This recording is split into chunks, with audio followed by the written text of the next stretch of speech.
নমস্কার, সুখের চাকায় স্বাগত। অনেকেই আমায় প্রশ্ন করে, "ম্যাডাম আপনার জীবনে এত কিছু হয়েছে। আপনি আজকে এই পজিশনে দাঁড়িয়ে আছেন। সেক্ষেত্রে কোন গ্রহ যে আপনাকে মানে কোন গ্রহ আপনাকে প্রবলেমে ফেলেছিল? বা কোন গ্রহ আমাকে আজ এই পজিশনে দাঁড় করাতে পেরেছে?" আজকে আপনাদের সাথে আলোচনা করব।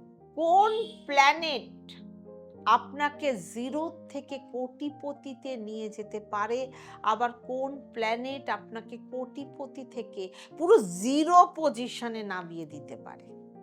প্ল্যানেটই পারে। সুতরাং নিজের গ্রহ, নিজের আপনাকে নিজেকেই ঠিক করতে হবে।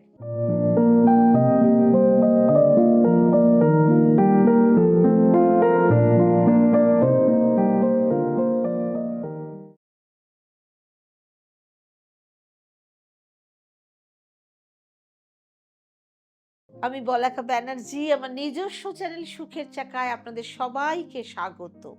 আপনারা যদি কেউ আপনাদের জন্মকুষ্ঠী বিশ্লেষণ করতে চান, তাহলে অবশ্যই আমাদের ডেসক্রিপশন বক্সে দেওয়া নাম্বারের সাথেই যোগাযোগ করুন। আর যারা অ্যাস্ট্রোলজি কোর্স শিখতে চাইছেন, তারা অবিলম্বে আমাদের সুখের চাকা ইনস্টিটিউশন অফ পাম অ্যাস্ট্রো রিসার্চের সাথে যোগাযোগ করুন। ডেসক্রিপশন বক্সে আমাদের হোয়াটসঅ্যাপ নাম্বার দেওয়া রয়েছে, সেই নাম্বারে মেসেজ করে আপনাদের নামটা রেজিস্টার্ড করান। আমাদের নেক্সট কোর্স আবার সেপ্টেম্বর থেকে শুরু হতে চলেছে। সবার প্রথমে আমাদের মা লক্ষ্মীর কৃপা দরকার। যখনই আমি এই অ্যাস্ট্রোলজি পড়াশোনা শুরু করেছিলাম, তখন আমার মাথায় একটাই কথা এসেছিল যে এই অ্যাস্ট্রোলজির মধ্যে মা লক্ষ্মীকে কিভাবে খুঁজবো, কিভাবে টাকা পয়সা খুঁজবো, কিভাবে ইনকাম করব, কিভাবে পয়সা উপার্জন করব, নিজের ধার দেনা কিভাবে পরিশোধ করব। সেক্ষেত্রে আমি যখন প্রথম এই 12টা হাউসকে নিয়ে পড়াশোনা শুরু করি, তখন আমি আমার গুরুজিকে বলি যে এর মধ্যে টাকা পয়সা ইনকাম করার প্ল্যানেটটা কোনটা? তখন উনি আমাকে বলেছেন যে এই সমস্ত কিছু প্ল্যানেটই আলাদা আলাদা হয় না। রাহু কোটিপতি তৈরি করতে পারে, বা শনি কোটিপতি তৈরি করতে পারে, বা বুধ কোটিপতি তৈরি করতে পারে। সেক্ষেত্রে আপনাকে কোটিপতি করা আপনার কুষ্ঠির মধ্যে রয়েছে সেই গ্রহ। আপনার পয়সা কোথায় খরচা হবে সেটাও আপনার জন্মকুষ্ঠী থেকে জানা যাবে। সেকেন্ড হাউস জমানোর হাউস, ২ নাম্বার ঘর। জানা যাবে সেখানে আপনার কত টাকা জমবে, নাকি আপনার জমানো টাকা সব খরচা হয়ে যাবে। আপনার পয়সা কোথায় খরচা হবে সেটাও সেকেন্ড হাউস থেকে জানা যাবে। ২ নাম্বার ঘরের স্বামী লর্ড হচ্ছে, কোথায় বসে আছে, কোথায় দৃষ্টি দিচ্ছে, এই সমস্ত কিছুই জানতে পারবেন আপনি সেকেন্ড হাউস থেকে। এখন যদি কোনো স্পেসিফিক একজন মানুষ আমাকে বলেন যে টাকা পয়সা জমানোর জন্য, ইনকাম বাড়ানোর জন্য কোনো একটা উপায় দিতে, তাহলে আমি তো সেই মানুষটার জন্মকুষ্ঠী না দেখে তাকে উপায় দিতে পারবো। কিন্তু যখন জন্মকুষ্ঠী দেখে আমি তার ঠিকুজি কুষ্ঠী দেখে উপায়টা দেব, তখন সেই উপায়টা একদম 100% অথেন্টিক হবে। কোন ঘরে কোন গ্রহ বসে আছে, কত ডিগ্রিতে আছে, কোন নক্ষত্রে আছে, প্রতিটা পার্ট আলাদা আলাদা করে দেখে সেই প্রেডিকশনটা অনেক একদম অথেন্টিক হয়। সমস্ত কিছু দেখে আমাকে উপায় বলতে হয়। সবার জন্য এক রকমের উপায় বললে তার ফল ভালো নাও হতে পারে। প্রত্যেকটা জন্মকুষ্ঠির মধ্যে 3টে গ্রহ শত্রু হয়, 3টে গ্রহ আপনার মিত্র হয়, আর 3টে গ্রহ নিউট্রাল হয়। যদি আপনি আপনার মিত্র গ্রহকে, পজিটিভ গ্রহকে স্ট্রং করে নেন, তাহলে যে গ্রহটা নিউট্রাল রয়েছে সেটাও আপনাকে সাথ দেবে। এবং যখন 6টি গ্রহ একসাথে আপনি পেয়ে যাবেন, আর বাকি 3টে শত্রু গ্রহ চুপচাপ থাকবে, তখন দমে যাবে। এই কনসেপ্ট আমার মাথায় ভালো করে ঢোকে। তখন আমি বুঝতে পেরেছিলাম যে কিভাবে মা লক্ষ্মীকে নিজের ঘরে, নিজের স্থানে রাখা যায়। ২ নাম্বার ঘর হচ্ছে টাকা পয়সা ইনকাম করার জন্য। 6th হাউস হচ্ছে আপনার ধার দেনার ঘর। 11th হাউস হচ্ছে আপনার ইচ্ছা পূর্তির ঘর। 10th হাউস হচ্ছে আপনার কর্মের ঘর।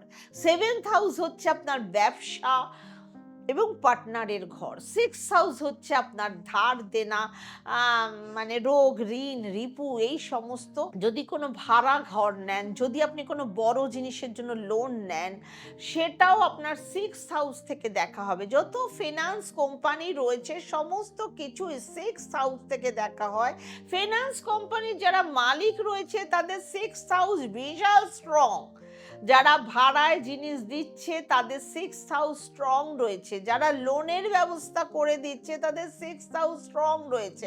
রোগ মানে হচ্ছে হেলথ, নয়তো আপনি রোগী থাকবেন, আর নয়তো আপনি কোনো হসপিটালিটির, যদি 6th হাউস ভালো হয় তাহলে হসপিটালিটিতে রোগীদের সেবা করবেন, কোনো হেলথ ডিপার্টমেন্টে কাজ করবেন।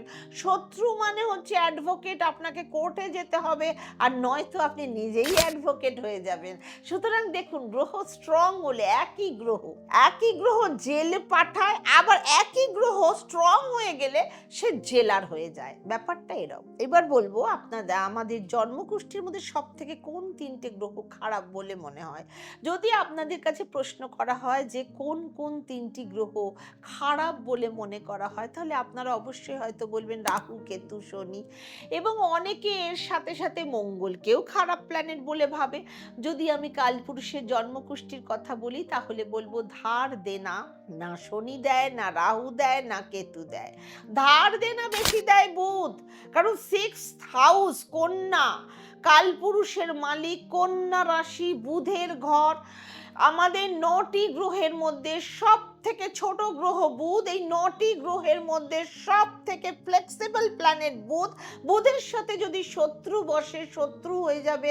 যদি দেবতাদের সাথে বসে তাহলে বুধ দেবতা হয়ে যায়, আর যদি দানবের সাথে বসে তাহলে দানব আকৃতি হয়ে যায়। বুধ একমাত্র গ্রহ যে কাউকে আপন ভাবে না। বুধ নিজের রাশিতে উচ্চ স্থানে থাকে। বাকি গ্রহদের যেমন সূর্য মেষ রাশিতে উচ্চ হয়, চন্দ্র শুক্রের রাশিতে উচ্চ হয়, শনি শুক্রের রাশিতে উচ্চ হয়, কিন্তু গুরু বৃহস্পতি চন্দ্রের রাশিতে উচ্চ হয়, তাই না? কিন্তু বুধ নিজের রাশিতেই উচ্চ হয়। অনেকে হয়তো জানেনই না যে আপনাদের ধার দেনা, লোন, ফিন্যান্স এই সমস্ত কিছু বুধ গ্রহ দেয়। আপনার জন্মকুষ্ঠিতে বুধ গ্রহ কোথায় বসে আছে, তার কি স্থিতি রয়েছে, এই সমস্ত কিছু দেখে বলতে হবে যে আপনি ধার নিতে পারবেন কিনা, ধার দেনা দিতে পারবেন কিনা, আপনি কোনো লোন নিতে পারবেন কিনা, লোন শোধ করার আপনার 4টে পসিবিলিটিস আছে কিনা। সবাই একটু মন দিয়ে বুঝবেন। ধরুন আপনার সামনের ব্যক্তি পকেট থেকে আপনাকে টাকা পয়সা বার করতে হবে, তাহলে আপনাকে সবার প্রথমে আপনার 6th হাউসকে স্ট্রং করতে হবে। 2nd হাউস হচ্ছে আপনার ইনকাম, আপনার 12th হাউস আপনার খরচা, এবং আপনার সামনের জন্য হচ্ছে আপনার 7th হাউস। সেক্ষেত্রে যদি আপনি আপনার সামনের জনের থেকে টাকা পয়সা বার করতে চান, তাহলে সবার প্রথমে আপনার 6th হাউসকে স্ট্রং করতে হবে, কারণ আপনার 6th হাউস হচ্ছে টাকা পয়সা ইনকাম করার ঘর। এবার হয়তো আপনি বলবেন যে আপনার 6th হাউস আলাদা এবং আমার 6th হাউস আলাদা, তা সবার তো এক না 6th হাউসটা। সেক্ষেত্রে বুধ কার সাথে বসে আছে, বুধ কাকে জায়গা দিচ্ছে না, সেটা আপনি কি করে বুঝবেন? বুধ এমন একটা প্ল্যানেট যাকে কেউ কখনো রেসপেক্ট করে না, কিন্তু বুধ নিজেই নিজেকে রেসপেক্ট করার ক্ষমতা রাখে। বুধ সামনের জনকে মারতেও পারে। এবার আপনাদেরকে মঙ্গল গ্রহ নিয়ে কিছু কথা বলবো। সব থেকে দুঃখ কষ্ট কোন ঘর থেকে আসে? সব থেকে দুঃখ কষ্ট আসে এই 8th হাউস থেকে। এই 8th হাউসের লর্ড থেকে আবার আয়ুও দেখা হয়, কিন্তু এর সাথে সাথে 8 নাম্বার ঘর থেকে দুঃখ, কষ্ট, অ্যাক্সিডেন্ট, তন্ত্র মন্ত্র এই সমস্ত কিছু দেখা হয়। 8 নাম্বার হাউসের লর্ড মঙ্গল। সেক্ষেত্রে যদি আপনার জন্মকুষ্ঠিতে মঙ্গল অমঙ্গল হয়ে যায় তাহলে আপনার জীবন ছাড়খাড় হতে পারে। এই কারণে সবাই বিবাহিত জীবন যাতে মঙ্গলময় হয়, আপনার যাত্রা যাতে মঙ্গলময় হয়, আপনার কর্ম যাতে মঙ্গলময় হয়, তাই 8 নাম্বার ঘর হচ্ছে দুঃখ, কষ্ট দেওয়ার ঘর। 8 নাম্বার ঘরকে আপনার জপ করে নানা রকম মেডিটেশনের মাধ্যমে আপনাকে স্ট্রং করতে হবে। কারণ দুঃখ কষ্ট, ধার দেনা, লোন, যে কোনো নেগেটিভ কাজ থেকেই মানুষের মধ্যে দুঃখ কষ্টটা আসে। সুতরাং এই যে ব্যাপারটা আপনাকে গভীরভাবে বুঝতে হবে এবং সেই মতো চালনা করতে হবে।